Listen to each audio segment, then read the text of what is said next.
क्या फास्टिंग से लीवर की हेल्थ बेहतर होती है या ख़राब होती है? जैसा कि हम जानते हैं कि लीवर एक मेटाबॉलिक पावर हाउस है जो निरंतर कंटिन्यूस 24 घंटे काम करते रहता है, बिना थके, बिना रुके, बिना कंप्लेंट किए हुए। तो जब हम फास्ट करते हैं तो ऑब्वियसली इसको रेस्ट मिलता है। इवन स्टडीज़ में भी ये पाया गया है कि फास्टिंग से ओवरऑल लीवर की हेल्थ इंप्रूव होती है, उसको बूस्ट मिलता है। आइए जानते हैं कैसे इस वीडियो में। हेलो, मैं हूँ डॉक्टर चेतन कलाल, कंसल्टेंट हेपेटोलॉजिस्ट और लिवर ट्रांसप्लांट फिजिशियन। तो बेसिकली फास्टिंग के स्टेप्स होते हैं।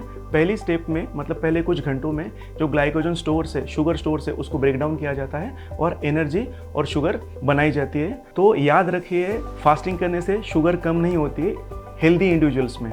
तो ये मिथ है कि मैं फास्टिंग करूंगा तो मेरी शुगर डाउन हो जाएगी। सेकेंड होता है बाद के घंटे में, बाद के स्टेज में फैट बर्निंग शुरू हो जाती है और ketone bodies as a fuel use की जाती है, जिसकी वजह से लीवर के ऊपर स्ट्रेस कम हो जाता है, मेटाबॉलिक जो पैरामीटर्स होते हैं वो इम्प्रूव होता है और फैटी लीवर का खतरा काफ़ी कम हो जाता है। और अल्टीमेटली जो लास्ट स्टेज है उसमें उसको ऑटोफेगी कहते हैं, जिसमें लीवर का सेल्फ क्लीनिंग मोड एक्टिवेट हो जाता है और लीवर खुद को रिपेयर और रीजनरेट करता है।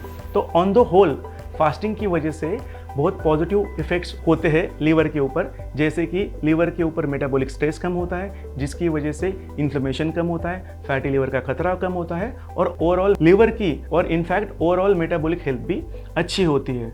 तो जो आजकल इंटरनेट पे फैड चल रहा है, intermittent fasting, time restricted fasting, 14 घंटा, 16 आवर्स, 18 आवर्स, ऑल्टरनेट डे, 5:2, ये बहुत सारे फैंसी वर्ड्स हैं, बट फास्टिंग सबके लिए नहीं है। मैं गुजारिश करूंगा कि फास्टिंग करने से पहले आप अपने फिजिशियन से ज़रूर कंसल्ट कीजिएगा। और नो डाउट्स कि फास्टिंग की वजह से ओवरऑल बेनिफिट्स है।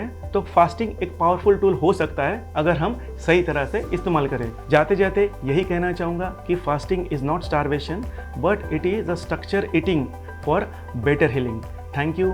लाइक करो, सब्सक्राइब करो और कमेंट करो कि आपको फास्टिंग के बारे में क्या ये जानकारी थी और आप फास्टिंग करते हो या नहीं, और आप इसके बाद कैसे करोगे।